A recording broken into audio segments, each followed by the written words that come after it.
Hello दोस्तों, welcome to the Prayagraj institute.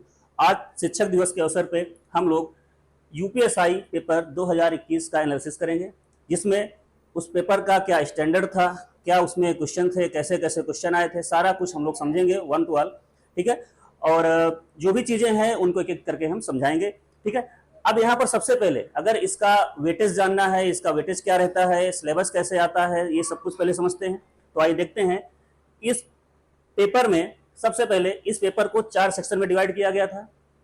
कौन कौन सेक्शन है? सामान्य हिंदी, मूल विधि, संख्यात्मक, मानसिक योग्यता और मानसिक अभिरुचि।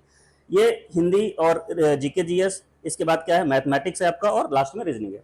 सभी को 4 सेक्शन में डिवाइड किया गया है। सभी के 40-40 क्वेश्चन आ रहे हैं। सभी के इक्वल मार्क्स हैं, 100 मार्क्स के क्वेश्चन टोटल अंक रहेंगे। ठीक है। अब इसके बाद क्या है कि टोटल अंक आपके पास कितने हैं? टोटल अंक यहाँ पर 400 है और 160 क्वेश्चन है। आपके पास समय कितना है? 2 आवर है। ठीक है। तो आपको बहुत अच्छी मेहनत करनी है, क्योंकि आपको 120 मिनट में 160 क्वेश्चन कवर करने हैं।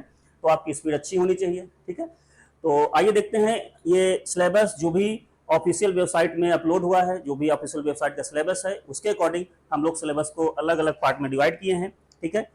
अलग अलग पार्ट में डिवाइड किया गया है। आइए देखते हैं। मानसिक अभिरुचि, ये रीजनिंग का सिलेबस है। मैथमेटिक्स का सिलेबस मैथमेटिक्स में डिस्कस हो चुका है ऑलरेडी। ये रीजनिंग का सिलेबस है जो चौथे नंबर पर है, और इसमें लगभग 27 टॉपिक्स हैं। 27 टॉपिक्स हैं जो एक एक करके आपको डिस्कस किए जाएंगे। तो आगे देखते हैं। इसको हमने शेड्यूल कर दिया है। शेड्यूल ये किया है कि इसमें रिलेशनशिप एंड एनालॉजी टेस्ट। सबसे पहले आपको पता होना चाहिए कि आपके जो क्वेश्चंस आते हैं वो रिलेशनशिप से आते हैं। आपका समझते होंगे रक्त संबंध जैसे क्या है, किसी से क्या रिलेशन है, भाई बहन का रिलेशन है, पापा मम्मी, तो बहुत सारे रिलेशन आते हैं। मतलब उसमें रिलेशन में क्वेश्चन ऐसे बनाए जाते हैं कि आपको उसमें रिलेशन को खोजना होता है कि इन 2 व्यक्तियों के बीच में या 3 व्यक्तियों के बीच में रिलेशन क्या है। राइट। नेक्स्ट आता है स्पॉटिंग आउट द डिसिमिलर। मतलब क्या है? असमान को चिन्हित करना। कुछ ऐसे वर्ड आ जाते हैं जो अलग होते हैं, उनको हमें उसमें से छांटना रहता है। 3 एक जैसे रहते हैं, एक अलग रहता है। ठीक है। तो आप समझ रहे होंगे। श्रृंखला सीरीज का क्वेश्चन आते हैं। नेक्स्ट आता है संकेत लिपि और संकेतिक लिपि को समझना। कोडिंग डिकोडिंग जिसको बोलते हैं, ऐसे क्वेश्चन आते हैं। डायरेक्शन सेंस टेस्ट आता है। रक्त संबंध आता है। यहाँ पर संबंध आंशिक, वो भी लगभग क्वेश्चन ऐसे ही मैच करते रहते हैं। प्रॉब्लम बेस्ड क्वेश्चन आते हैं, अल्फाबेट के बेस पे आते हैं। टाइम सीक्वेंस आते हैं। तो आप लोग के सामने पूरा सिलेबस है। देखिए, वेन अरेख आता है, गणितीय योग्यता परीक्षण आता है, और क्रम व्यवस्थित करना। ठीक है। एनालॉजी आती है। ठीक है। सिमिलरिटीज आती हैं, ये भिन्नता आती है, डिफरेंसेस आती हैं।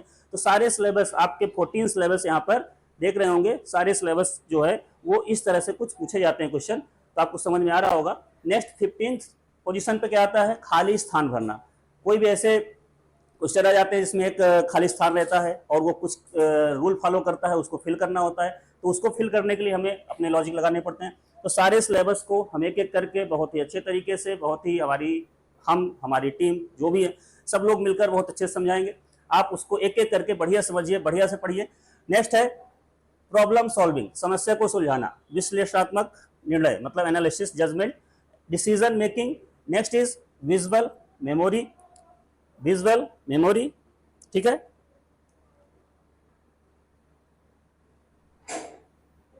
Next is visual memory. चलिए, ये हो चुका है विजुअल मेमोरी। नेक्स्ट इज विभेदन क्षमता मतलब डिस्क्रिमिनेशन, ऑब्जर्वेशन, रिलेशनशिप, फिर कॉन्सेप्ट्स मतलब अवधारणा होती हैं, अर्थमेटिकल रीजनिंग होता है, वर्बल एंड फिगर क्लासिफिकेशन होता है, अर्थमेटिकल नंबर सीरीज होती है, मतलब कहने का मतलब ability to the deal with the abstract ideas and symbols. मतलब सारे सिलेबस आपके सामने हैं। सारा सिलेबस हमने जो डिस्कस किया है, इस सिलेबस में एक एक करके सारे क्वेश्चन हम लोग डिस्कस करेंगे। अब आप लोग समझ सकते हो आपको कितने क्वेश्चन पूछे जाने हैं? 40। और हमारे पास टॉपिक जो अभी आपने कवर कर रखे हैं कितने हैं? 27। अप्रोक्सीमेट 27 टॉपिक्स हमारे पास हैं। 40 क्वेश्चन आने हैं। तो कहीं ना कहीं किसी ना किसी टॉपिक से 2 क्वेश्चन वो डालेगा ही, है ना। किसी ना किसी टॉपिक से 2 क्वेश्चन तो रहेंगे ही रहेंगे। क्यों? तभी 40 पूरे होंगे। तो कहने का मतलब आपको हर टॉपिक 27 टॉपिक को बहुत ही अच्छे से पढ़ना है, एक एक करके पढ़ना है। तो आइए हम लोग सिलेबस का डिस्कशन होने के बाद अब आते हैं कुछ क्वेश्चनों पे जो लास्ट ईयर पे आए हुए थे। उन क्वेश्चनों को एक एक करके समझते हैं, अच्छे से उनके कॉन्सेप्ट को समझते हैं, और उसका लेवल क्या है वो लेवल समझते हैं, और जो भी लेवल है उस लेवल से हाई करके हम लोग कोशिश करेंगे कि उस लेवल से हाई ही रखें ताकि आपका पैटर्न बहुत अच्छे से क्लियर हो। नेक्स्ट चलिए फर्स्ट क्वेश्चन ये लास्ट ईयर 2021 में यूपीएसआई में दिसंबर एग्जाम जो हुआ था वो पूछा गया था ये क्वेश्चन। देखिए इसमें क्या कह रहा है क्वेश्चन, आप इंग्लिश मीडियम से हैं तो इंग्लिश से आप प्रेफर करिए, हिंदी मीडियम से हैं हिंदी से प्रेफर करिए, दोनों लैंग्वेज बाई लैंग्वेज पेपर रहता है। तो pointing a man a woman said his father's only, son is my father, okay, how is the women related to the man, मतलब वो वोमेन कैसे मैन से रिलेट करती है। हिंदी में समझिए, एक पुरुष की ओर संकेत करते हुए एक महिला कहती है। अब देखिए इसमें पुरुष महिला, तो मतलब महिला के लिए आप सीधा सीधा एम बना ली, ओमेन बना लीजिए। महिला के लिए क्या करेंगे, ओमेन। एक ओमेन है तो एक पुरुष की ओर एक मेन है, सपोज दैट ये कोई मेन है, इसकी ओर वो क्या कर रही है, संकेत करते हुए कहती है। क्या कह रही है, उसके पिता का इकलौता बेटा, उसके पिता का इकलौता बेटा मेरे पिता है। इसके पिता का मान लो ये फादर है, अब इसके फादर ये है और इसका इकलौता अगर बेटा है तो इकलौता बेटा तो यही होगा ना वो, तो इकलौता बेटा समझिए, पिता का इकलौता बेटा मेरे पिता है, ठीक है। तो इसका मतलब क्या हुआ, उसके पिता के पिता का, तो उसके पिता का ये लीजिए, उसके पिता के पिता मतलब पिता के पिता, यहां पहुंच गए आप, इसके पिता के पिता का इकलौता बेटा तो ये हुआ, और इसके पापा है, वो इसके पापा है, मेरे पिता है। तो समझिए कि इसके पिता के जो पिता है वो क्या है, इसके पापा हैं। तो आपस में ये दोनों क्या हुए, भाई बहन हुए कि नहीं हुए, आपस में ये बहन होगी। तो इसका आंसर क्या आ जाएगा, सिस्टर। पहला क्या होगा, सिस्टर। मतलब क्या है कि वो उसकी खुद की ही बहन है, समझ में आई बात, या उसका वो खुद का भाई है, राइट, दोनों भाई बहन है। नेक्स्ट क्वेश्चन में आते हैं। नेक्स्ट क्वेश्चन क्या कहता है,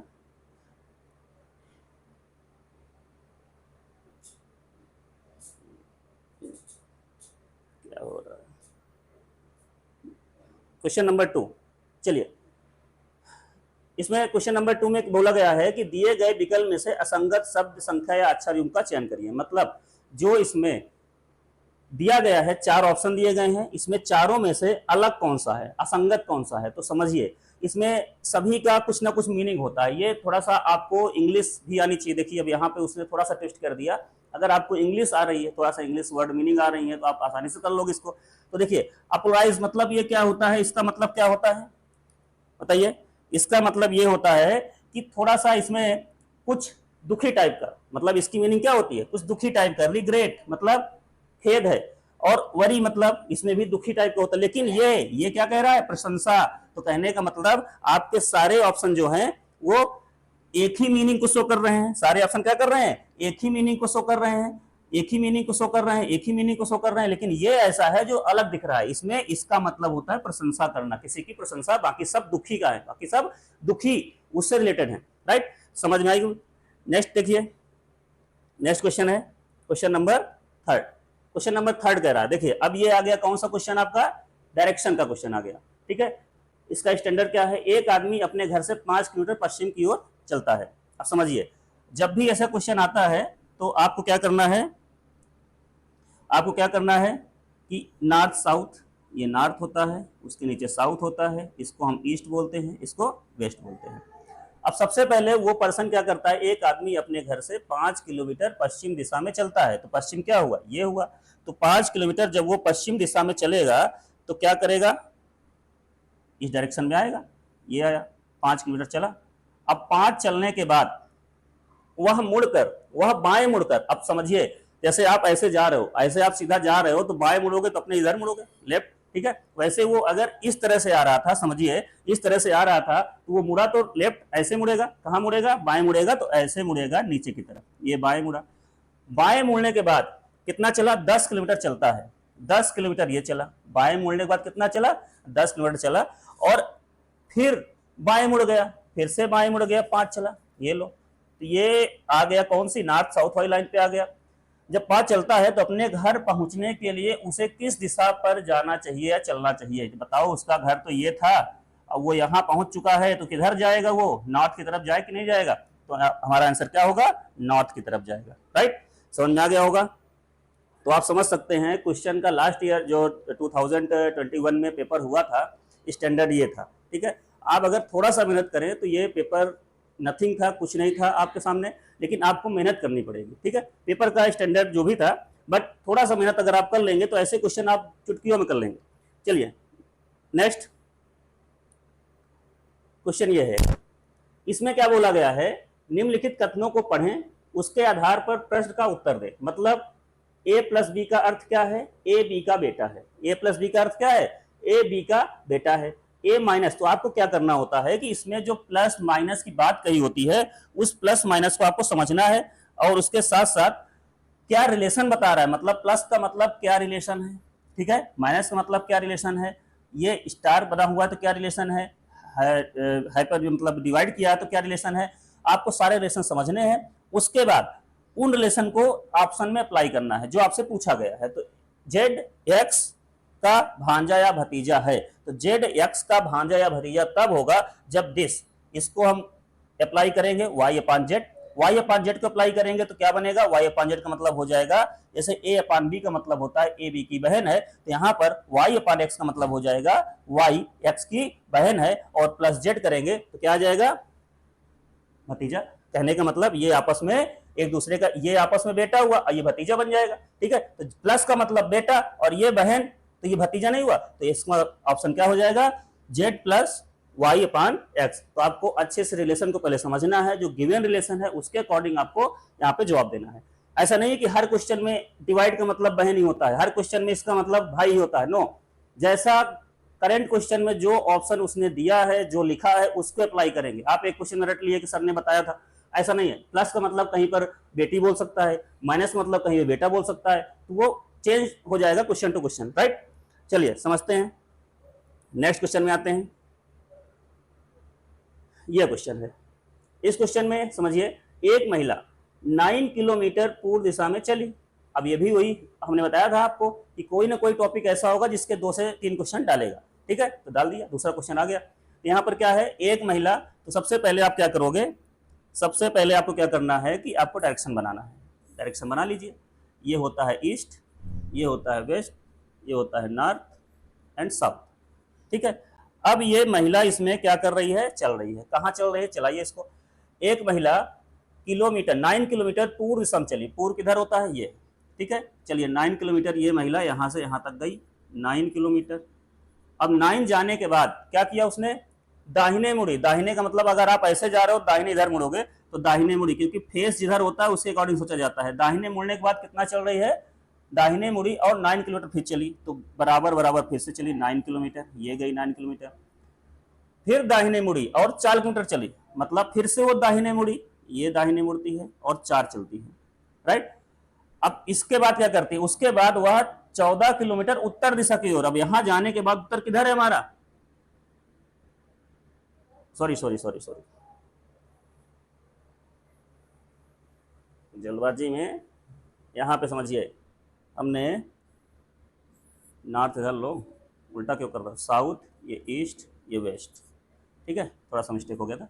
चलिए, अब ये 9 किलोमीटर तो चलाइए, पहले 9 किलोमीटर चलाइए इसको, 9 this then 9 this, right, 9 kilometre 9 kilometre. ठीक है, अब 9 करने के बाद उसने क्या किया, 4 किलोमीटर बैक साइड आई, ये 4 किलोमीटर बैक साइड आई। 4 के बाद उसने 14 किलोमीटर उत्तर की ओर। उत्तर कहाँ होता है, अब हमेशा ऊपर की ओर होता है, तो अब गई, कितनी गई, 14 किलोमीटर। तो 14 किलोमीटर चला दीजिए, ये पूरा 14 आया, तो 9 माइनस कर देंगे तो ये बचा कितना, 5 बचा।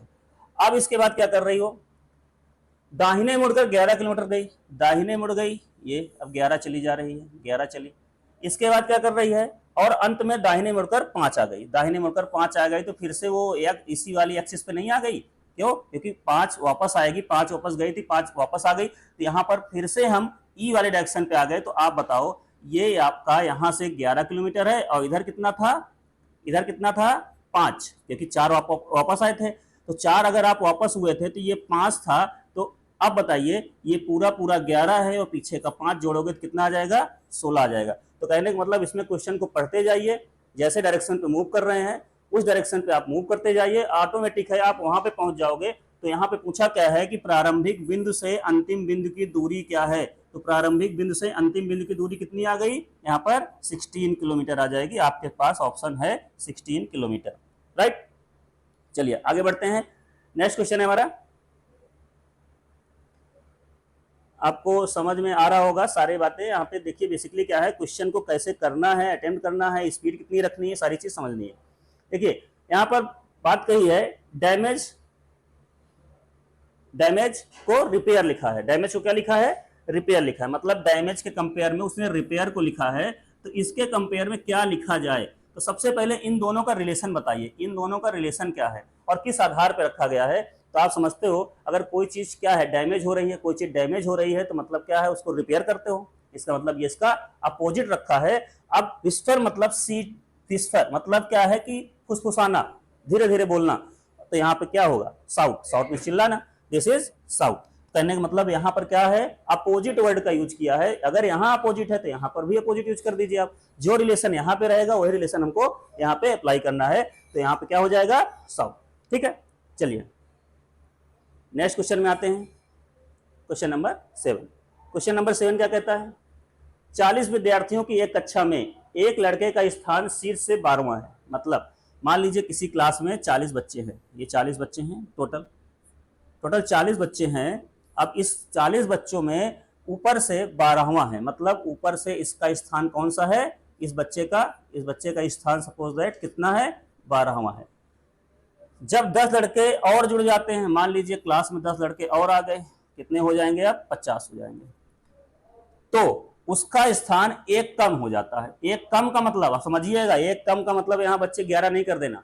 यहाँ पे क्या करना है, स्थान एक कम। क्लास में स्थान कम होने का मतलब क्या होता है, क्लास में स्थान कम होने का मतलब होता है डाउन हो जाना। मतलब रैंक आपकी 12 थी, तो आपकी पोजीशन क्या चली गई, 13 चली गई। ठीक है, तो आपकी पोजीशन कितनी चली गई, 13 चली गई, मतलब एक कम हो गई। पहले 12वें पोजीशन पे आप रहते थे, आप 13वें पोजीशन पे आ गए।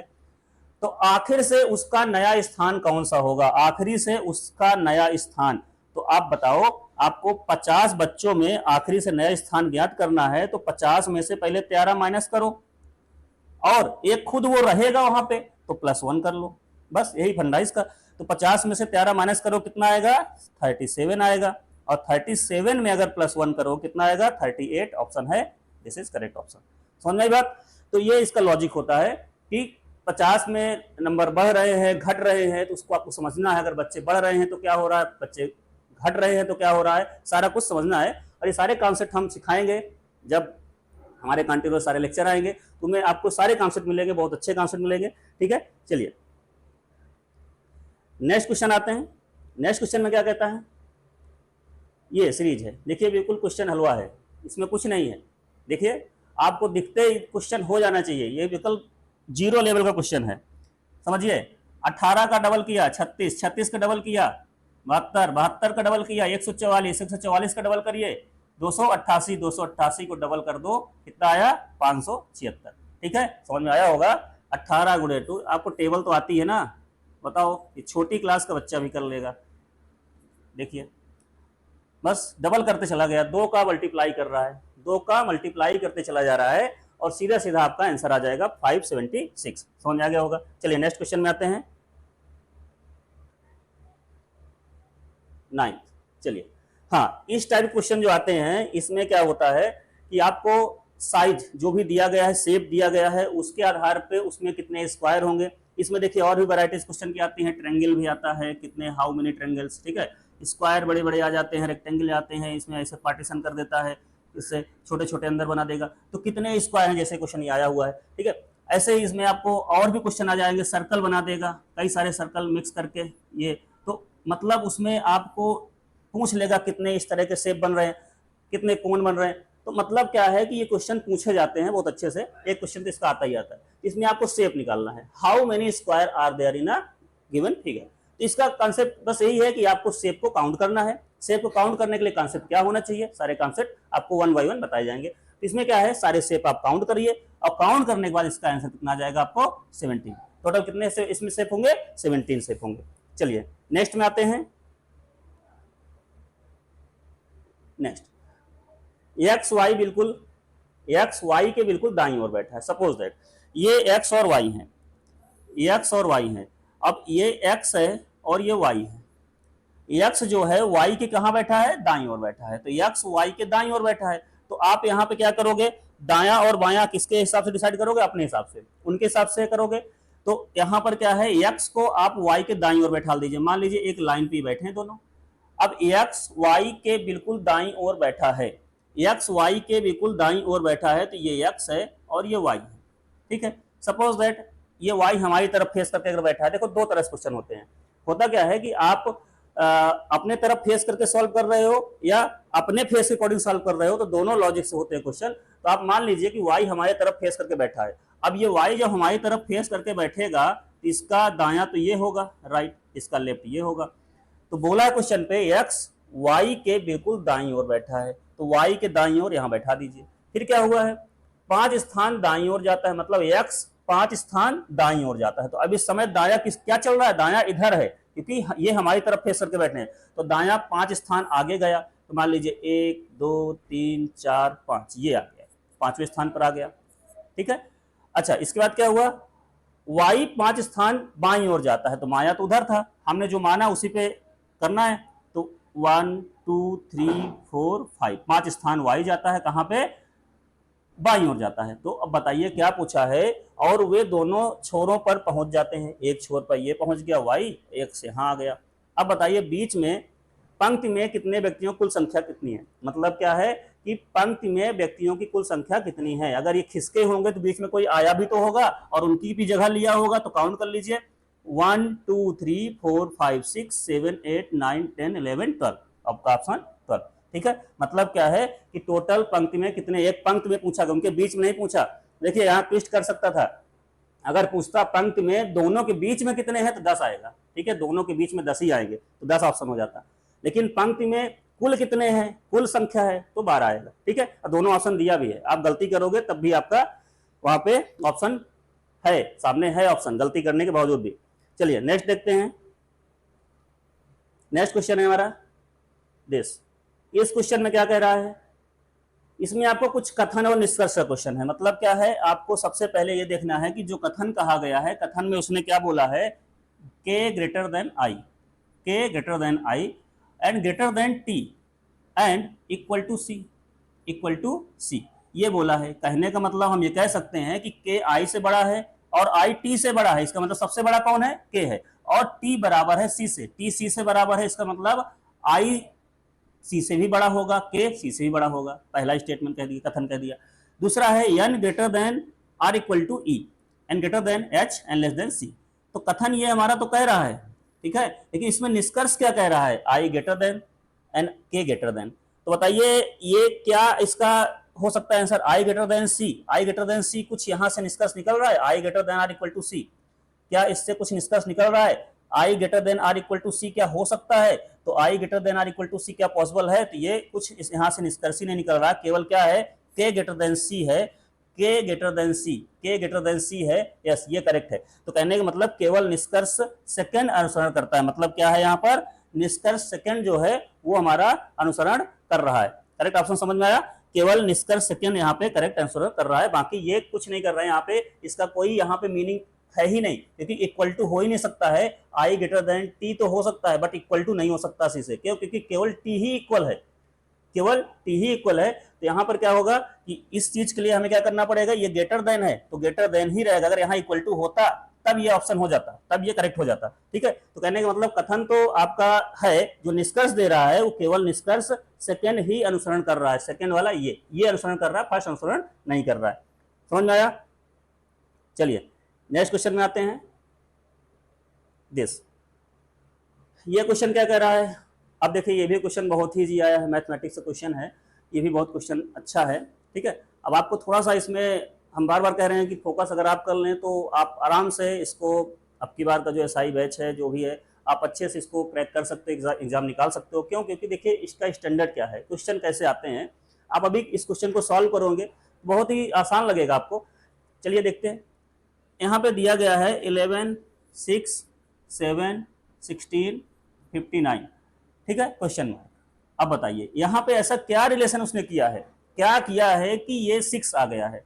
तो अगर आप 11 को, अच्छा पहले आप चेक कर लीजिए कुछ माइनस किया है क्या, तो माइनस किया है तो यहाँ पे माइनस क्या है 5 किया है, लेकिन आगे वो सीरीज बन नहीं रही है तो हम उसको स्किप कर देंगे, उसमें नहीं करेंगे। हम दूसरा लॉजिक सोचते हैं। दूसरा लॉजिक ये है कि अगर 11 को 1 से मल्टीप्लाई करके और -5 कर दें तो क्या मिलेगा हमको 6 मिलेगा। 6 को 2 से मल्टीप्लाई करके -5 कर दें तो क्या मिलेगा 6 2 6 दूना 12, 12 में से 5 माइनस करो 7 आ जाएगा। फिर 7 को हमने 3 से मल्टीप्लाई किया और 5 कर दिया, 7 या 21 होता है, 21 से 5 को माइनस कर दीजिए, 21 को अगर 5 माइनस करेंगे तो कितना आएगा 16 आएगा।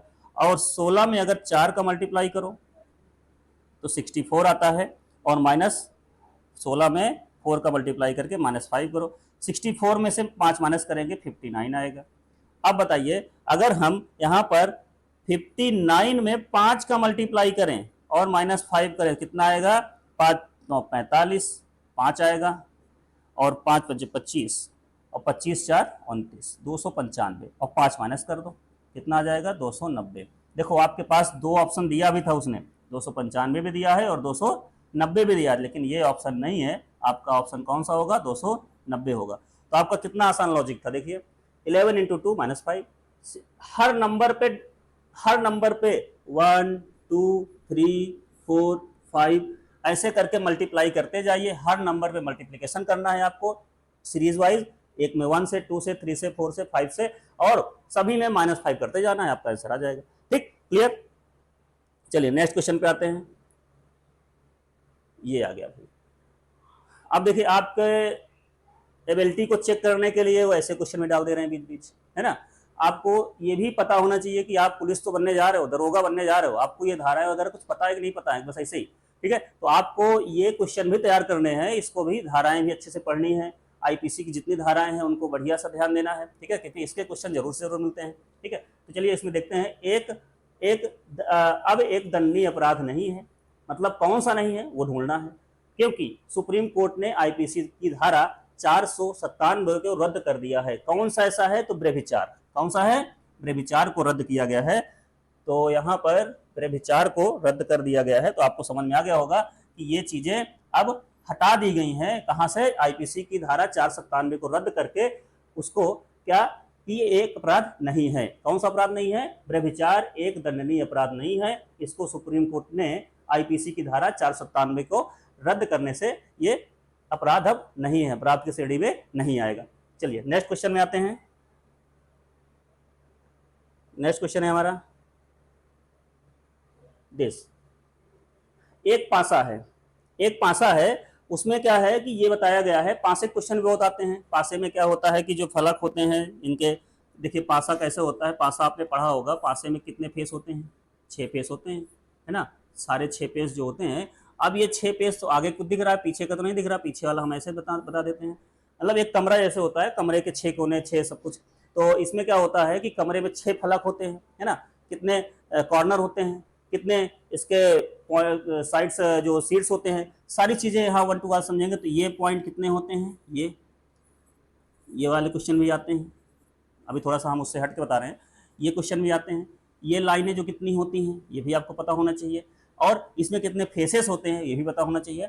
अब इसमें क्या है कि इनके जो पॉइंट्स हैं यहाँ पे रखे गए हैं, क्या रखे गए हैं, आप जानते हो कि 1 2 3 4 5 6 भी होते हैं। जब पासा होता है तो पासे में नंबरिंग होती है 1 2 3 4 5 6 की, लेकिन यहाँ पे क्या बोला है, ABCD बोला है। तो ABCD मतलब क्या है कि यहाँ पे किसी पे A लिखा है, किसी पे B लिखा है, तो A B के सन्निकट है, B F के विपरीत है, E C के विपरीत है, और D B के सन्निकट है। तो निम्न में से कौन सा निश्चित रूप से सत्य है। तो आपको क्या करना होगा, ऐसे क्वेश्चन पे पहले ये सोचना होगा कि कौन किसके पास में रखा गया है। पास का मतलब जो यहाँ होगा उसके बगल में ये होगा, या इधर हो सकता है उधर हो सकता है, ठीक है।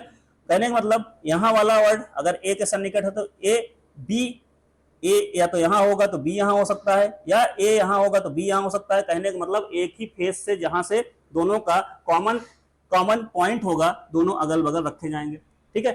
B F के विपरीत है, अगर B यहाँ होगा तो F कहाँ होगा, अपोजिट वाले फेस पे होगा। कहने का मतलब इस दीवार पे अगर B है तो दूसरे वाले पे F होगा। E C के विपरीत है, अगर उधर C है तो उसके विपरीत में C है, E है, और D B के सन्निकट है।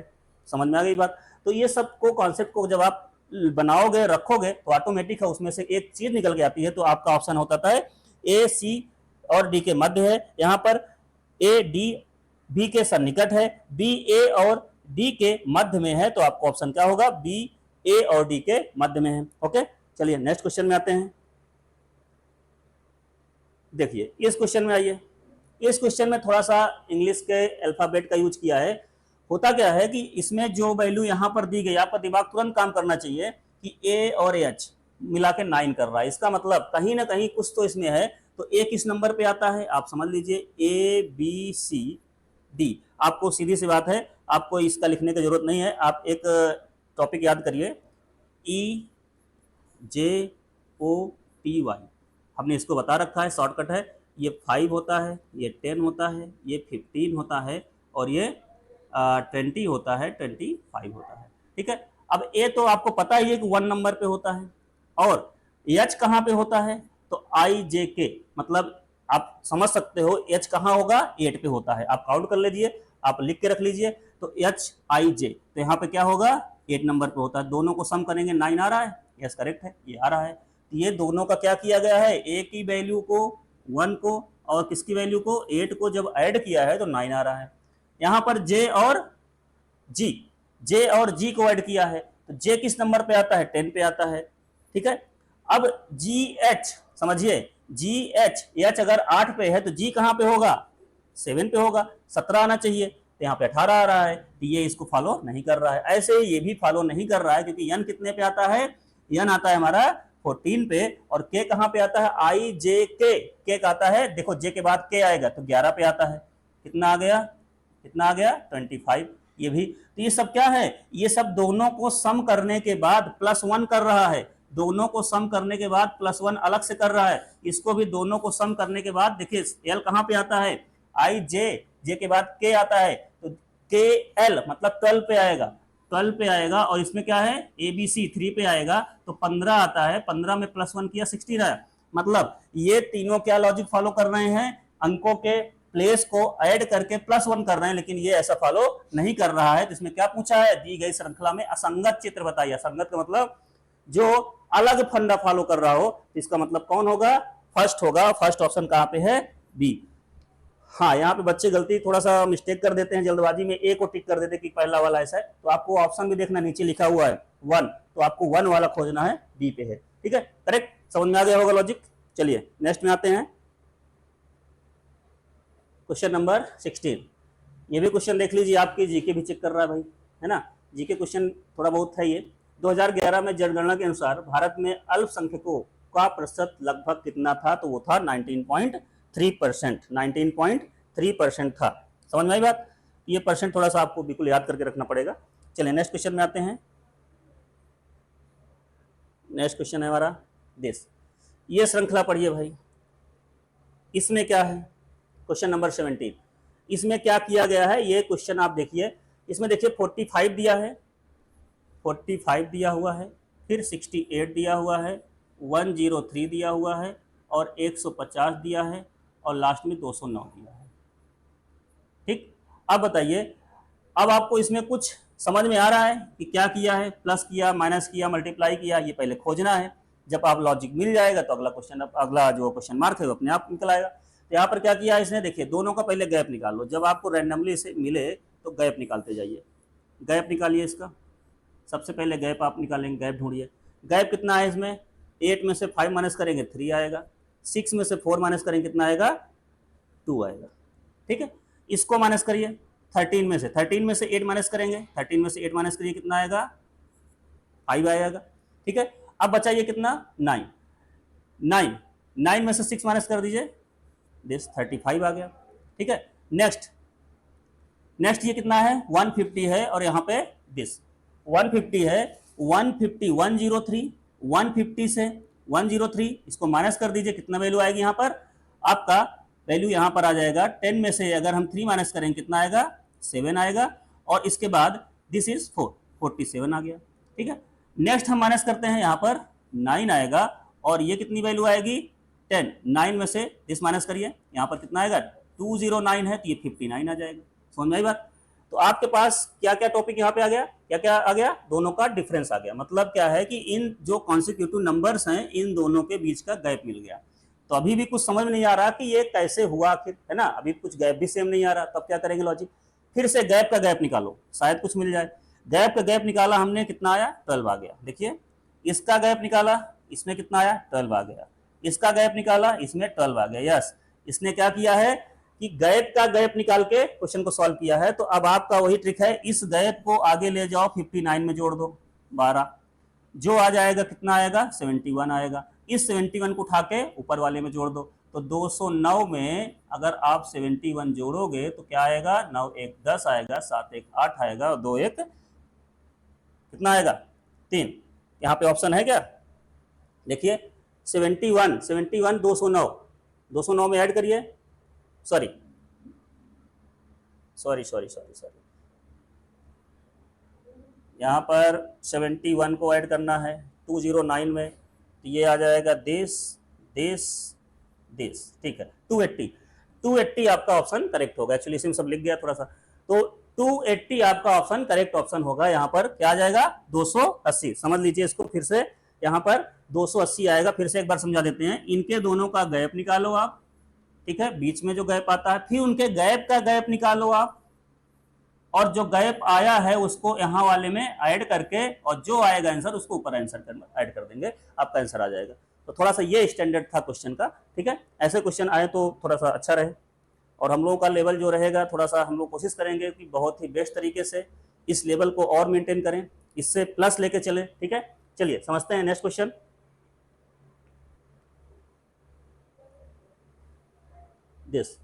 दी गई श्रेणी में अगली संख्या क्या होगी, दी गई श्रेणी में अगली संख्या क्या होगी, बताइए।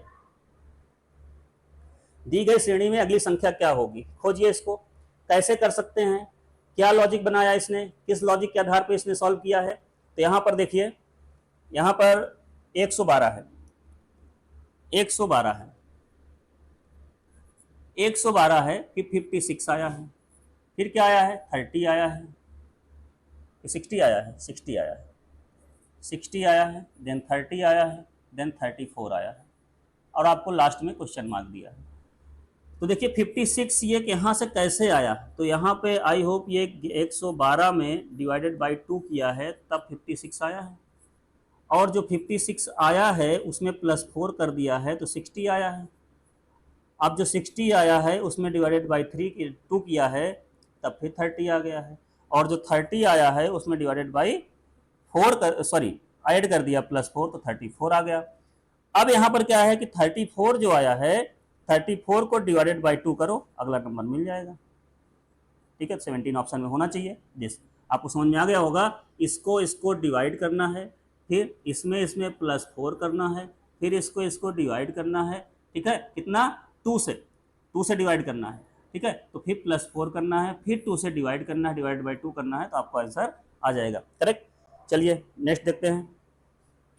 तो आई होप आपको समझ में आ रहा होगा कि क्या लेवल है, क्या क्वेश्चन का स्टैंडर्ड है, सब कुछ तरीके से समझ में आ रहा होगा, क्योंकि जो भी टॉपिक्स हैं वो ऐसे ही क्लियर करे जाएंगे और इससे बेहतर तरीके से क्लियर किए जाएंगे। चलिए देखते हैं, नेक्स्ट क्वेश्चन है हमारा दिस। अब ये देखो, ऐसे क्वेश्चन जो आते हैं इनमें हमें एक कॉन्सेप्ट ये रहता है कि इसमें बेसिकली कर क्या रहा है, लॉजिक क्या पकड़ रहा है, क्या लॉजिक के आधार पर इस क्वेश्चन को सॉल्व कर रहा है।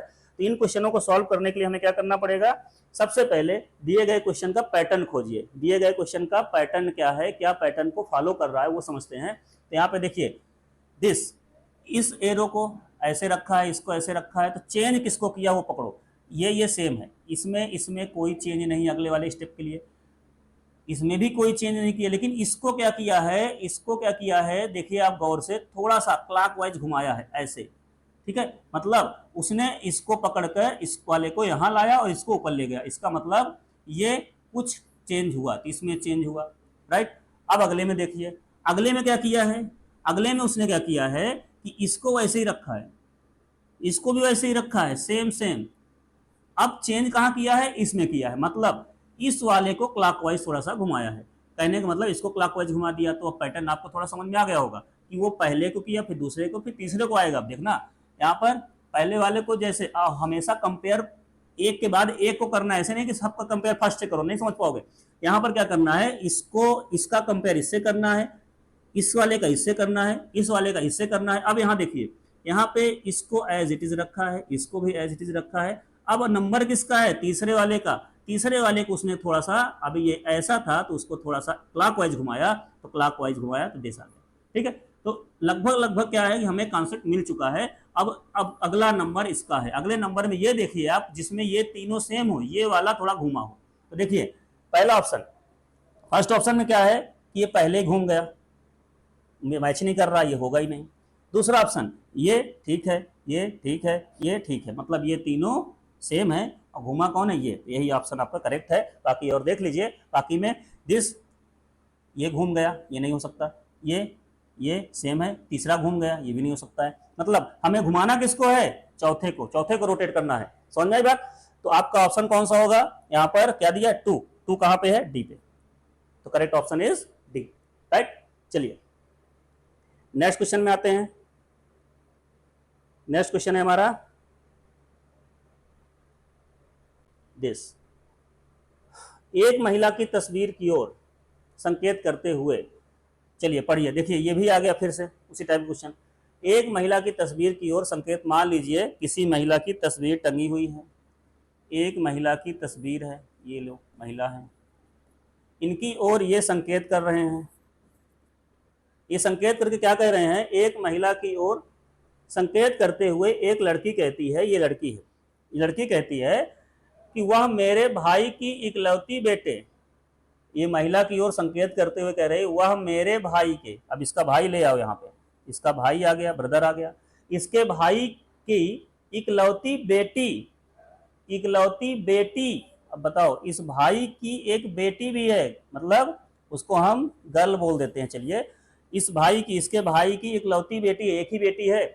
इकलौती जहां है वहां अच्छे समझिएगा, इकलौती बेटी के बेटा, अब इसका बेटा भी है, आ गया ये बॉय, चलो इसका बेटा आ गया, इसके बेटी का बेटा आ गया, बेटी के बेटे, इकलौती बेटी के बेटे की पत्नी है ये औरत। वाह, बड़ा लंबा रिलेशन है। तो की पत्नी है, तो इस लड़की का महिला से क्या संबंध है।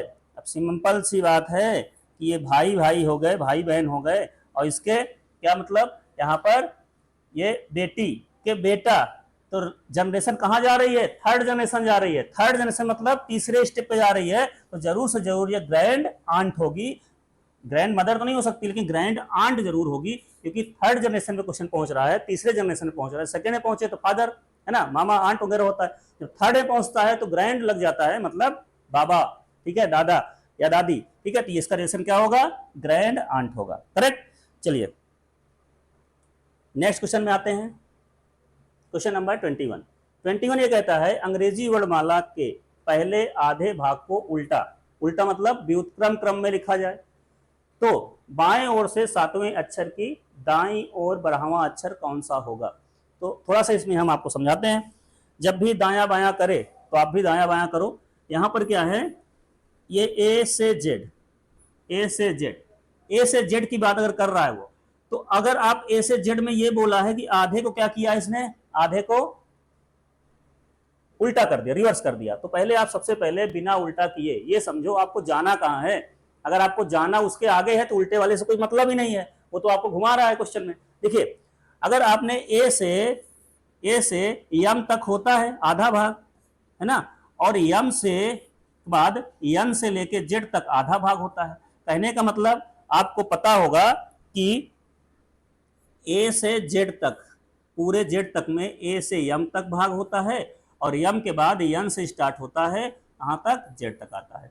ये आधे आधे भाग में डिवाइड है, 1 से 13 और 14 से 26, ठीक है। अब उसने क्वेश्चन में बोला आधे को उल्टा कर दो, चलो अब उल्टा कर देते हैं, ये यम से ए कर दिए, और आधे को वैसे ही रखो, ये कर दिया।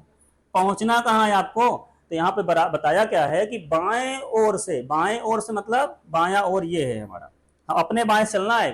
मैंने बताया था कि बाएं ओर का मतलब ऐसे, अगर मैं ऐसे खड़ा होता हूं तो बायां मेरा ये है, दाया ये है, तो हम यहां से चलेंगे, ठीक है। तो बायां मतलब लेफ्ट, लेफ्ट से अगर चलते हैं, कहां चल रहे हैं, देखिए बाएं ओर से 7वें, तो पहले आप 7 पे पहुंचे, 7वें की कहां पहुंचना है, दाईं ओर, तो 7वां का अगर पहुंचने के बाद आप कहां जाओगे, आगे, दाईं, दाया ये है ना, तो दाईं जाओगे तो आप ऐड करोगे, आगे बढ़ रहे हो, तो 12वां कितना आएगा, 19 आएगा।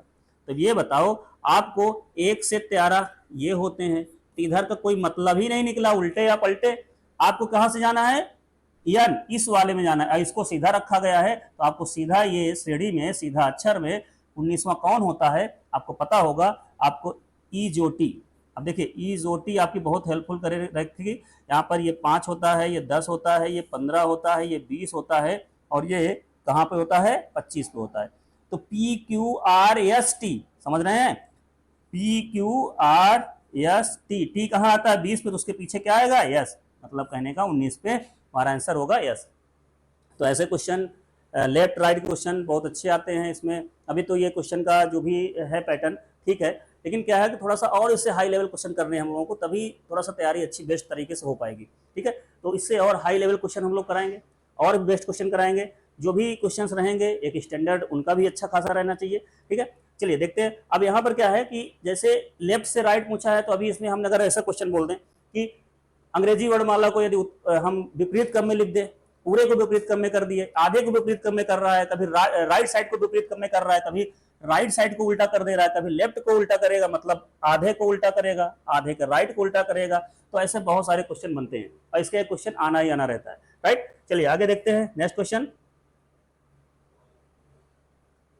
है हमारा 22 निम्नलिखित, ये तो बहुत ही आसान क्वेश्चन है। देखिए निम्नलिखित 5 में से 4 एक निश्चित रूप में समान है। आपने छोटी क्लास में बचपन में पढ़ा होगा अंग्रेजी के अल्फाबेट वावेल्स, क्या पढ़ा है, वावेल्स पढ़ा है, तो वावेल्स पढ़ा होगा, तो उसमें क्या है ए ई आई ओ यू, ठीक है, और बाकी सारे क्या होते हैं कॉन्सोनेंट। तो आपको दिख गया होगा एक नज़र में, ये तो आंख बंद करके टिक कर दीजिएगा, यहाँ पर ये कॉन्सोनेंट है, ये कॉन्सोनेंट है, ये कॉन्सोनेंट है, ये अकेला एक ऐसा बीच में आया जो वावेल्स है। तो जस वही है जो समूह से अंतर है, समूह से अलग है। इनमें से कौन सा उस समूह से संबंधित नहीं है, तो ये अलग कैटेगरी का हो गया, वावेल्स है, और ये क्या है, सब कॉन्सोनेंट है। तो आपका आंसर यू हो जाएगा, करेक्ट। चलिए नेक्स्ट में आते हैं, क्वेश्चन नंबर 23 में क्या किया गया है, आ गया क्वेश्चन। हाँ, इसका बहुत देर से मुझे वेट था, ये क्वेश्चन कब आएगा, ये भी आ गया। पता ये ऐसे भी क्वेश्चन आ रहे हैं और आपको देखिए तुरंत समझ में आ गया होगा। आप अगर ध्यान से देखें, ये ब्रेव को क्या लिखा गया है, CTDZJ, मतलब ब्रेव, समझिएगा, BRAVE, ये है ब्रेव। ब्रेव को इन्होंने कन्वर्ट कर दिया CTDZ और J में, राइट। क्या पैटर्न किया है और पूछा है आपको ACRON को क्या लिखा जाएगा। अगर इस कूट भाषा में ब्रेव को ये लिखा जा रहा है, तो उसी कूट भाषा में एक्रोन को क्या लिखा जाएगा। तो देखिए आपको पता है बी किस पोजीशन पे आता है, 2 पे आता है, ये किस पे आता है, 3 पे, तो ये क्या किया होगा, +1। बस हम गेस कर रहे हैं, हमारा लॉजिक अगर सही निकल जा रहा है तो बस सही है हमारा आंसर। आर के बाद क्या होता है, आर के बाद यस और टी आता है, तो इसलिए इसमें +2 कर दिया। ए फर्स्ट पे आता है, ये 4 पे आता है, +3 कर दिया। वी कहाँ पे आता है, वी, और उसके बाद वी को जेड पहुंचा दिया, मतलब वी जेड 26 पे आ गया, +4 किया, 22 पे आता है, कहने का मतलब 22 में +4 कर दिया। ई कहाँ आता है, 5 में आता है, 5 से कहाँ पहुंच गया, ये 10 पहुंच गया, जे 10 पे आता है, इजोटी याद करिए, इजोटी 10 पे आता है, तो ये क्या हो जाएगा, +5 किया है। अब हम भी इसी में अप्लाई कर दें, क्योंकि सीरीज हमको अच्छी से मिल रही है, 1 2 3 4 5, शायद एक पैटर्न हो, माइनस भी हो सकता है, प्लस भी हो सकता है, लेकिन यहाँ पे जो कॉन्सेप्ट मिल गया एक सीरीज वाइज मिल रहा है, तो इसका मतलब आंसर हमारा करेक्ट जाना चाहिए।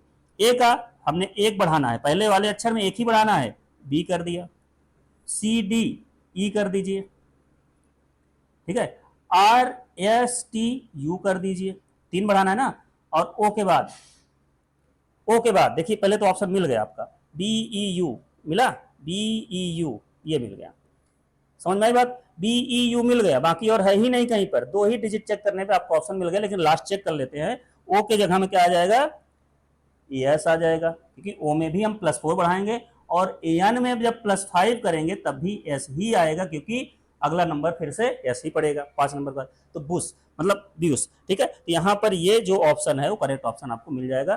क्या किया गया है, +1 +2 +3 +4 +5, सेम वैसे है जैसे ऊपर वाले का जो कोडिंग थी, राइट। चलिए, ये कोडिंग डिकोडिंग का क्वेश्चन किया गया।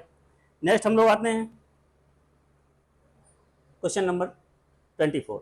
24 में क्या बोलता है क्वेश्चन, बताइए। यहाँ पर क्वेश्चन में बोला गया है कि एक पुरुष होने के साथ जुड़ी सामाजिक प्रथाओं और सांस्कृतिक प्रतिनिधित्व का एक समुच्चय सेट निम्न में से कहा जा सकता है। बताइए, इसमें क्या कहा जा सकता है, बताइए। एक पुरुष होने के साथ जुड़ी सामाजिक प्रथाओं और सांस्कृतिक प्रतिनिधित्व का एक समुच्चय सेट निम्न में से किसी कहा जाता है। तो इसमें क्या है, नारीत्व, मातृत्व, नारीत्व और मातृत्व और पुरुषत्व और बाल्यावस्था। तो ठीक है, ये बेसिकली क्या है कि आपको इसमें जज करना है कि क्या हो सकता है ऐसा। इसमें क्या है, पुरुषत्व होता है। ठीक है, चलिए नेक्स्ट क्वेश्चन में आते हैं।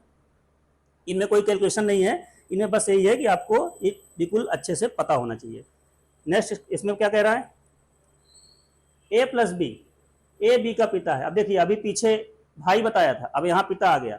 तो आपको यही कॉन्सेप्ट पकड़ना है कि अगर ऐसा कुछ कह रहा है तो आपको समझना है कि ए बी का क्या है, पिता है, तो इसके अकॉर्डिंग चलना है।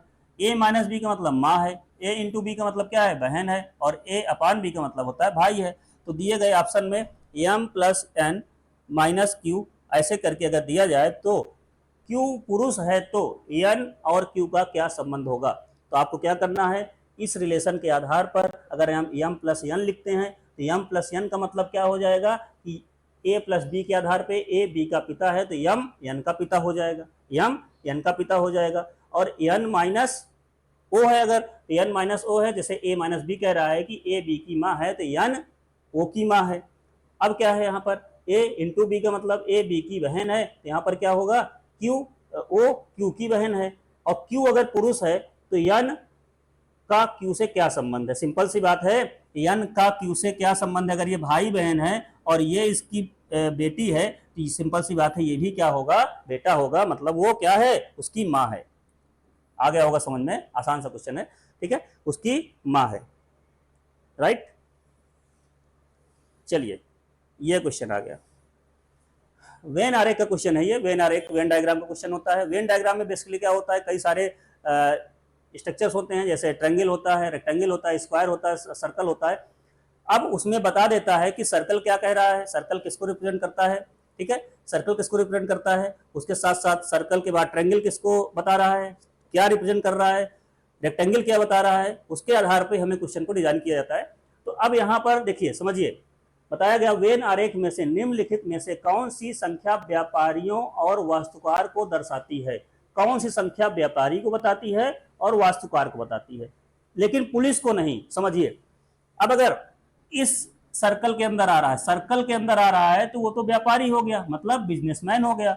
और ट्रायंगल के अंदर अगर आ जाएगा तो वो क्या हो जाएगा, वो पुलिस हो जाएगा। और अगर रेक्टेंगल के अंदर आया है तो वो आर्किटेक्ट होता है, जिसको हम वास्तुकार बताते हैं। तो आपका टारगेट क्या होना चाहिए, समझिए, यही क्वेश्चन हो जाता है देखते ही। आपका टारगेट ये होना चाहिए कि व्यापारी और वास्तुकार को देखना है। तो व्यापारी और वास्तुकार मतलब जो हमारा डिजिट है वो पहले रेक्टेंगल के अंदर आना चाहिए। देखो रेक्टेंगल के अंदर कितने आ रहे हैं, 20 आ रहे हैं। और पुलिस नहीं है तो सीधा सा ट्रायंगल वाले को कट कर दो, मतलब इसके डिजिट की तरफ देखना ही नहीं है। अब बताइए, ये कट हो गया, अब 2 की तरफ देखना है, मतलब रेक्टेंगल वाला भी अकेला नहीं होगा, इसको भी हम नहीं एडॉप्ट करेंगे। हमें कौन सा लेना है, जो दोनों में आया हो। तो देखो, ये सर्कल वाला भी अकेला डिजिट हम नहीं लेंगे। अब हमारे पास क्या बचा, 7 ही ऐसा है जो रेक्टेंगल मतलब किस में आया है, आर्किटेक्ट में आया है, और सर्कल के अंदर भी आया है, बिजनेसमैन मतलब व्यापारी भी है और वास्तुकार भी है। तो आंसर क्या हो जाएगा, 7। This is your correct option. समझ आया, ये क्वेश्चन देखते ही हिट हो जाते हैं विद इन सेकेंड, ठीक है। चलिए नेक्स्ट क्वेश्चन, ये आ गया। बताइए भाई, ये मैथमेटिक्स का अप्रोच है, इसमें मैथमेटिकल अप्रोच लगेगी। तो इसमें क्या कहा गया है, क्वेश्चन को समझिए पहले। 620 को 40 लिखा है। अब 620 को अगर ये 40 लिख रहे हैं तो लॉजिक तो कुछ होगा इसका, है ना। 620 को 40 लिखने का लॉजिक पकड़ लो। तो 508 को 508 को आप क्या बता दोगे, जो आपका ऑप्शन मिल जाए यहाँ पे। तो बताइए, यहाँ पर 620 को 40 कैसे बनाया, इसको सोचना पड़ेगा आपको। तो 620 को 40 बनाने के लिए क्या किया गया होगा। तो जहां तक है थोड़ा सा इसमें देखिए, 6 से 2 को माइनस किया जाए अगर, 6 से 2 को अगर माइनस किया जाए, 6 से 2 को अगर माइनस करते हैं तो क्या बनता है, 4 बनता है। लेकिन 4 से काम नहीं चलेगा, अगर हम 5 को यहाँ माइनस करेंगे तो 0, 5 और 8 आ जाएगा, तो गलत है ऑप्शन। कुछ तो और लॉजिक है, तो चलिए देखते हैं। अगर हम यहाँ पे 6 प्लस 2 कर लें, कितना आया, 8 आ गया। और इस 8 में क्या मल्टीप्लाई करें 40 हो जाए, चलिए 5 का कर देते हैं, 40 आ गया। तो थोड़ा सा इसमें समझ लेते हैं लॉजिक। अगर हम एक चीज समझिएगा, यहाँ पर 6 + 2 + 0 भी लेना है, क्यों, क्योंकि पूरे डिजिट को ऐड करना है, पूरे डिजिट को ऐड करना है, राइट। तो यहाँ पर क्या है, 5 + 0 + 8, मतलब सारे डिजिट को, एक्चुअली 0 था इसलिए नहीं ऐड किया, इसको समझ लीजिए। इसको आप क्या करो, 6 + 2 + 0 को भी ले लो, आएगा 8 ही, उतना ही आएगा। यहाँ पर क्या है, 508, 5 + 0 + 8 करें, कितना आएगा, 13 आएगा। और 13 में 13 में अगर 5 का मल्टीप्लाई करें तो कुछ मिल रहा है क्या, यस मिल रहा है, 13 × 5 = 65, ठीक है, 65 मिल गया। तो अगर ऑप्शन में मिल जा रहा है ना, आपका लॉजिक यहाँ पे अप्लाई करने के बाद, और उसमें भी वही लॉजिक हमने अप्लाई कर दिया और ऑप्शन मिल गया, तो आपका आंसर करेक्ट है, ठीक है। तो दोनों जो लॉजिक है दोनों में सेम लगाया गया है, दोनों में सेम लगाने के बाद ऑप्शन मिल चुका है, इसका मतलब ये ऑप्शन हमारा करेक्ट ऑप्शन होगा। तो क्या किया, इसमें मैथ की अप्रोच लगाई है, डिजिट को ऐड कर दिया और उसमें कुछ संख्या का मल्टीप्लाई कर दिया। और भी क्वेश्चन बन सकते थे, मान लीजिए इसी में वो करते 6 + 2 + 0, ये किए थे अभी। अगला क्वेश्चन में मैंने कर दिया कि 6 × 2 है ना, और +0 कर दिया, मतलब स्टार्टिंग की 2 डिजिट को ऐड कर लिया, लास्ट वाले को ऐड कर रहा है ना। तो ऐसे बहुत सारे क्वेश्चन बन सकते हैं। आपको ये लॉजिक पकड़ना रहता है कि किसमें क्या लॉजिक अप्लाई किया गया है। तो आप क्या करिए, 6 + 2 12 हो जाएगा, +0। अब इसमें क्या करना है, इसको 0 कर दोगे। अब देखो इसमें बहुत अच्छा क्वेश्चन बन जाएगा। 6 × 2 + 0 मतलब क्या आ जाएगा, 12 आ जाएगा। और 12 में 2 का मल्टीप्लाई 3 का कुछ भी कर दिया, 5 का कर दिया, तो क्या आ जाएगा, 60 आ जाएगा। उसने क्वेश्चन लिख दिया कि 620 मतलब क्या लगाया उसने, 60 लिख दिया, ठीक। और आपके सामने क्वेश्चन दे दिया उसने, ठीक है, आपके सामने 508 है। और इसमें आपको क्या करना है कि 5 × 0, अगर हम 5 इंटू लॉजिक लगाएंगे, 5 × 0 + 8 क्या आएगा, 5 × 0 + 8 कितना आएगा, 8 ही तो आएगा। और यहां पर बहुत से छोटा सा डिजिट दे दिया 40, यहां पर दे दिया ऑप्शन में 40, तो आंसर मिल जाएगा, ठीक है। तो कहने का मतलब क्वेश्चन बहुत तरीके से बनाए जाते हैं, आपको बस उसको हिट करना आना चाहिए, लॉजिक आना चाहिए, ये तभी आएगा जब आप प्रैक्टिस करोगे, बहुत अच्छे तरीके से तैयारी करोगे, ठीक है। चलिए नेक्स्ट दिस, हाँ ये भी क्वेश्चन बहुत आते हैं सीक्वेंस के, इसमें सीक्वेंस खोजना रहता है। निम्नलिखित संख्या अनुक्रम में से कितने 7 हैं जिनके ठीक पहले 5 है पर ठीक बाद में 2 नहीं है। 2 नहीं है, ध्यान देना, वहां पे 2 है अगर लिखेगा तो आंसर कुछ और होगा, 2 नहीं है तो बताइए। इसी में करते हैं, इसमें क्या बोल रहा है कि कितने ऐसे 7 हैं जिनके ठीक पहले तो 5 है, तो 7 खोजो, पहले पहले 7 ही खोज लो, पहले सारे 7 खोज लो, फटाफट से पहले सारे 7 खोज लीजिए, फिर कंडीशन पे ध्यान दीजिए। अब बोला है कितने ऐसे 7 हैं जिनके ठीक पहले 5 है और बाद में 2 नहीं है, तो एक तो ये हो गया, देखो एक ये हो गया, 5 तो है बाद में 2 नहीं है, 7 तो है बाद में 2 नहीं है, 3 हो गए। ये वाला होगा क्या, ये वाला नहीं होगा, क्यों, क्योंकि इसके पीछे 5 है, 5 नहीं है, 5 है 2 नहीं है, यस ये हो गया। और 5 है 2 नहीं है, अगर नहीं है तो यहां पर भी तो नहीं है, कितने काउंट हो जाएंगे, 1 2 3 4 5, 5 ऐसे 7 हैं जिनके ठीक पीछे 5 तो आया है, बाद में 2 नहीं आया है, तो आपका आंसर होगा 5। कितना आसान ऑप्शन है, कितना आसान क्वेश्चन है। देखिए इसमें आपको कुछ देखना है, इसमें देखना है, ओनली देख के बस आंसर निकाल लेना है, कुछ कैलकुलेशन नहीं है, ठीक है। चलिए नेक्स्ट क्वेश्चन में आते हैं। दिस, भारत में भारतीय कम्युनिस्ट पार्टी सीपीआई की स्थापना कब हुई है, तो ऑप्शन है 1925, 1900 क्या होगा 25 होगा, इसको आप टिक कर लीजिए, 1925 में स्थापना हुई थी। चलिए नेक्स्ट में आते हैं, नेक्स्ट क्वेश्चन दिस, हाँ ये क्वेश्चन भी अच्छा है। इसमें क्या करते हैं, अल्फाबेटिकल हम लोग सोचते हैं, अल्फाबेट के अकॉर्डिंग है, अल्फाबेटिक सीरीज होती है, ठीक है। सेमी सर्कल है, सेमी सर्कल को क्या बोला गया है, सेमी सर्कल है, सेमी सर्कल को उसने बोला है प्रत्येक स्वर को उसके ठीक अगले व्यंजन से बदला जाए, मतलब समझिए, सेमी सर्कल।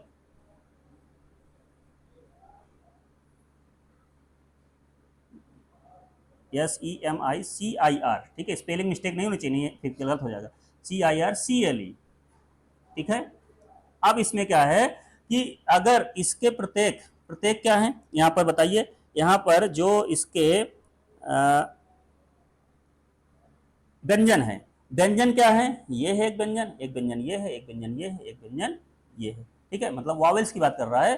तो इन व्यंजनों को अगर हम क्या करें कि इनके ठीक अगले किससे चेंज कर दें, व्यंजन से चेंज कर दें, मतलब स्वर को व्यंजन से चेंज कर दें।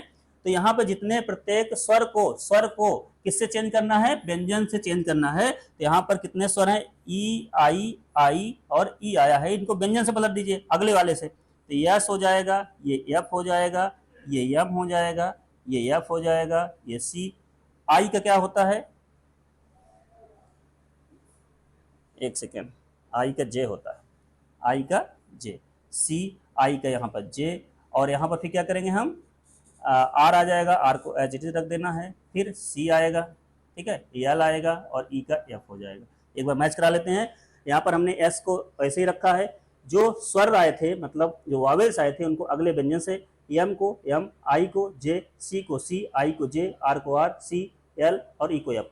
अब क्या करना है, फिर से देखिए बदला जाता है, और फिर अक्षरों को वर्णक्रम, मतलब वर्णक्रम, अक्षर के वर्ण के क्रम के अनुसार, मतलब अल्फाबेटिकल के अनुसार व्यवस्थित करते हैं। तो अल्फाबेटिकली देखिए इंग्लिश में लिखा हुआ है, तो उसको क्या करते हैं, तो अब बताया जा रहा है दाईं ओर से दूसरा अक्षर के ठीक बाईं ओर, दाईं ओर से दूसरे अक्षर, तो पहले इसको अल्फाबेट के हिसाब से लिखिए। तो सबसे पहले छोटा अक्षर कौन सा है, सी है, तो दोनों सी आ जाएंगे, दोनों सी लिख दीजिए, इसी के नीचे लिख दे रहे हैं, दोनों सी आ जाएंगे, ठीक है, दोनों सी आ जाएंगे, ये पहले दोनों सी आ जाएंगे, उनको कट करते जाइए, ठीक है।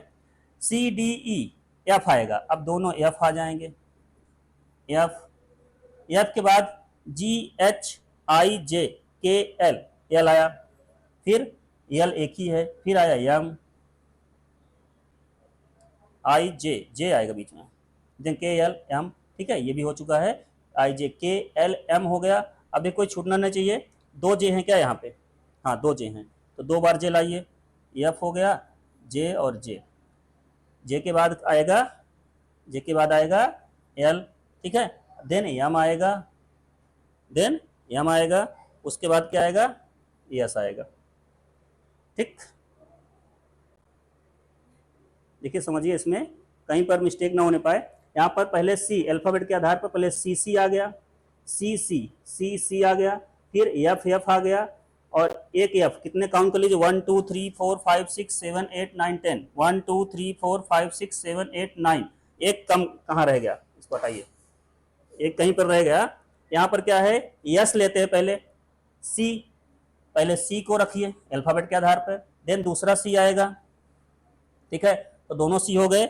इसको एक बार हम क्लियर ही कर दें, कुछ लगता है मिस्टेक लिख गया क्या। चलिए सेमी सर्कल, चलिए स्पेस इसमें थोड़ा सा, सेमी सर्कल, SEMICIR,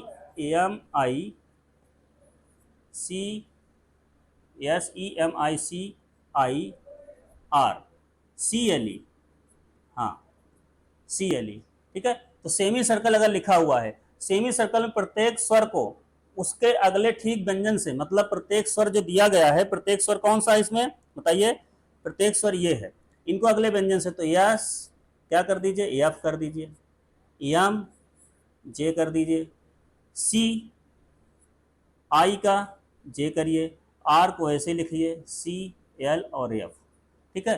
फिर अक्षरों को वर्णक्रम अल्फाबेटिकल के आधार पर हम क्या करते हैं, व्यवस्थित किया जाता है। तो दाईं ओर से, अब अल्फाबेटिकल व्यवस्थित करने का मतलब है, सबसे पहले क्या लिखेंगे, हमने सी को लिखा, चलिए सी एक ये आया है, दूसरा सी आ जाएगा ये, ठीक है।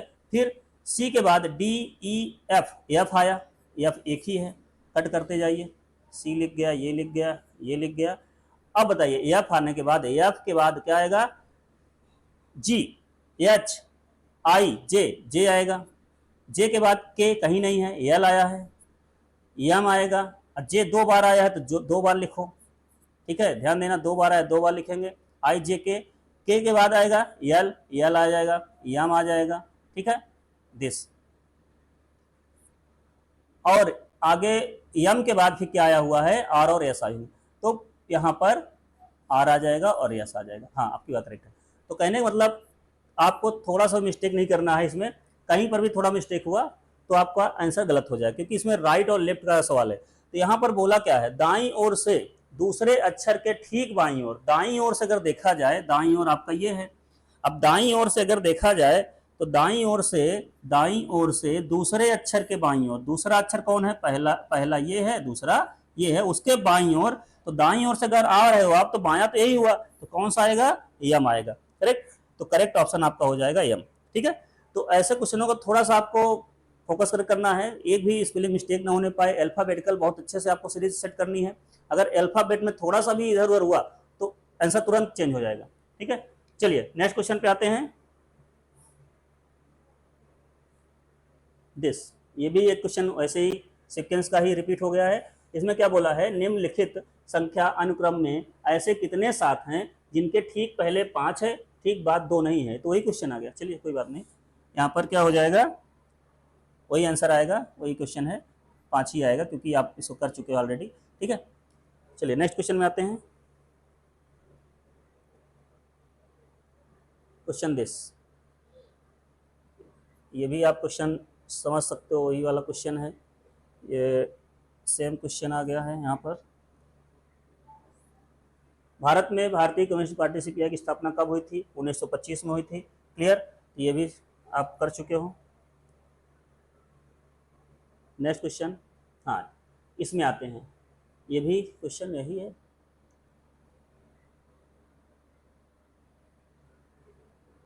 इसका भी आंसर यम होगा। चलिए नेक्स्ट क्वेश्चन में आते हैं। चलिए, केंद्रीय सतर्कता आयोग की स्थापना फरवरी 1964 में भ्रष्टाचार निवारण समिति की सिफारिश पर की गई थी। इसके अध्यक्ष कौन थे, इसके अध्यक्ष थे के संथानम इसके अध्यक्ष थे। क्लियर, चलिए नेक्स्ट में आते हैं हम लोग। दिस, केंद्रीय सशस्त्र पुलिस बल सीआरपीएफ का पूर्ण रूप क्या है। तो पूर्ण रूप क्या है, central reserve police force, central reserve police force. समझ आई बात। चलिए नेक्स्ट में आते हैं।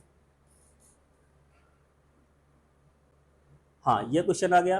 अब ये क्वेश्चन आप रीजनिंग का भी कह सकते हो, मैथ का भी कह सकते हो। ठीक है, मिक्सअप है, दोनों का मिक्सअप है, दोनों का मिक्सअप क्वेश्चन है। तो इस क्वेश्चन को कैसे सॉल्व करेंगे, एक बॉक्स में 1, 2 एंड 10 के सिक्के हैं। मान लीजिए कोई एक बॉक्स है, उस बॉक्स में एक के सिक्का है, एक का सिक्का पड़ा है, 2 का सिक्का पड़ा हुआ है और 10 के सिक्के पड़े हुए हैं।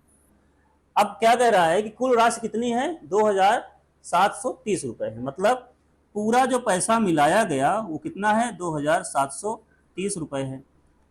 फिर क्या बोला है, प्रत्येक मूल वर्ग में सिक्कों की संख्या समान है। तो बॉक्स में कुल कितने सिक्के हैं, प्रत्येक मूल वर्ग में सिक्कों की संख्या समान है। सिक्कों की संख्या अगर समान है तो हम यहाँ पे क्या कह सकते हैं, पहले वाले के लिए 1 वाले कितने हैं, x हैं, सबके समान है, प्लस 2 वाले कितने हैं, वो भी x है, प्लस 10 वाले भी x हैं। यहाँ पे कितना आ जाएगा, 13x इक्वल्स टू 2730।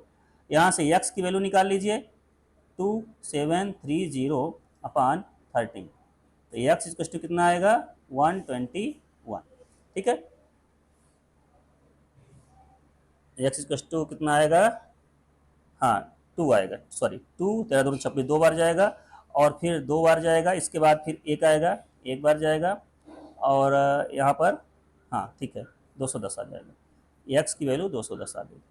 ठीक है, अब x की वैल्यू 210 आ गई है।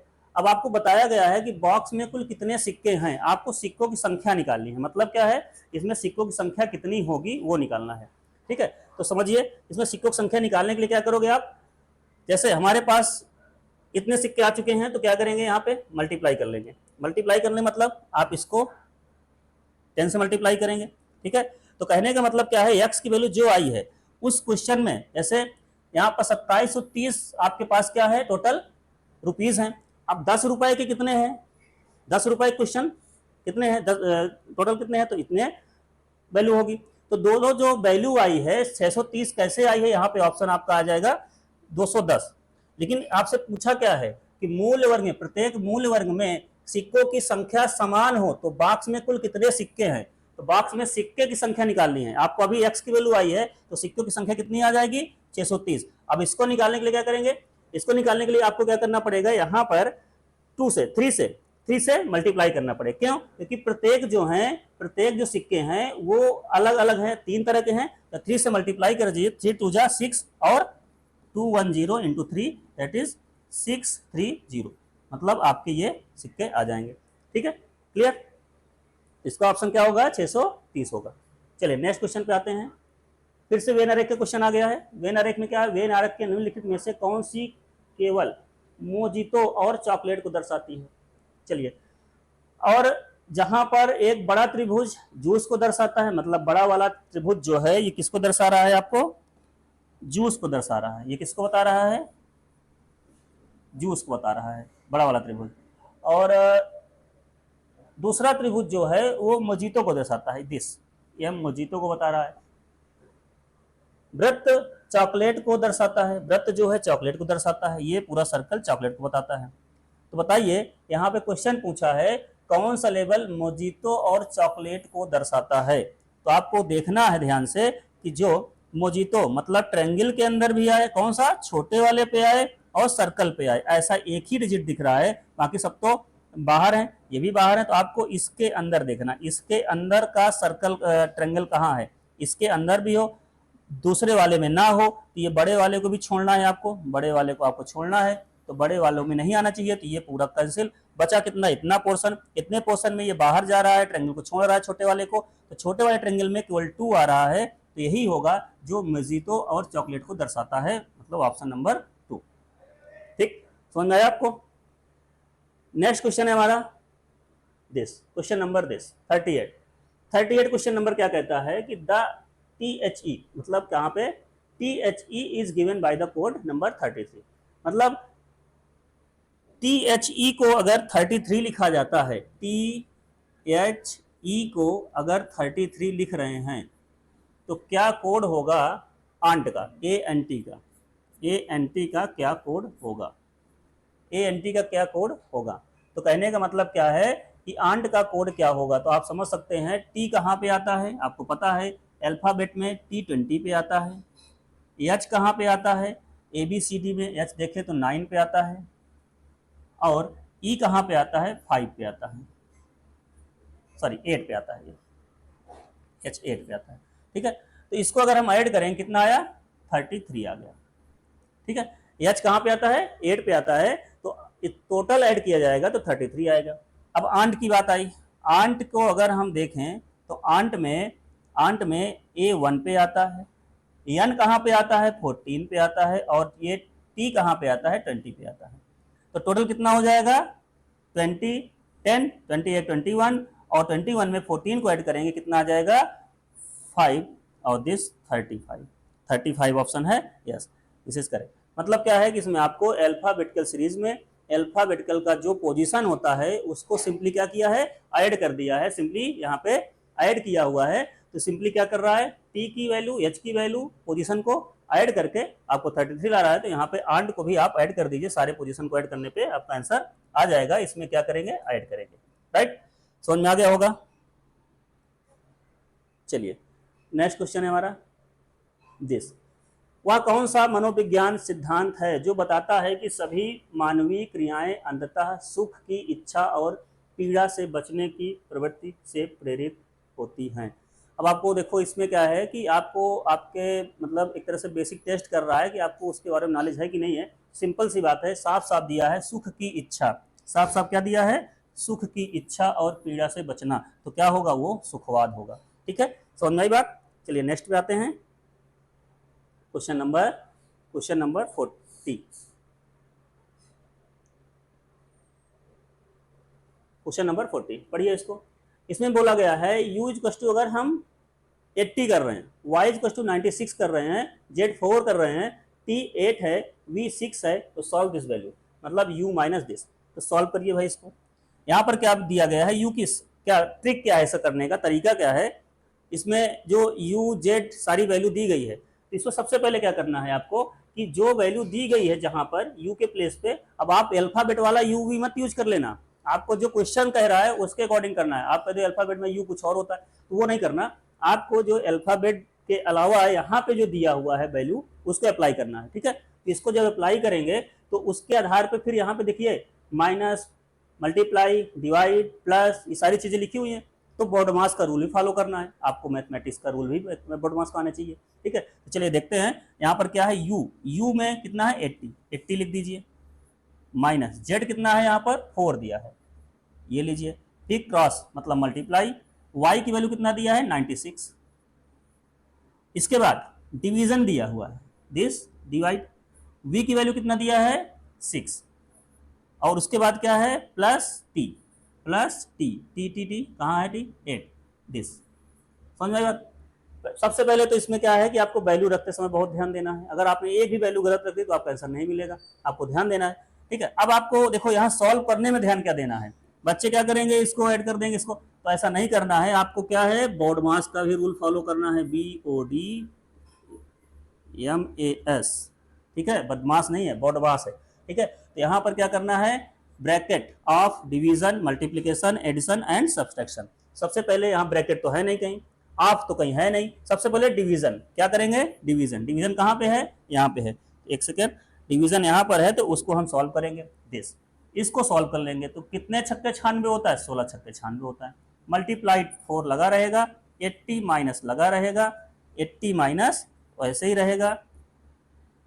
अब आपको इसको समझाने के लिए नहीं तो ये आंसर आपका निकल चुका है।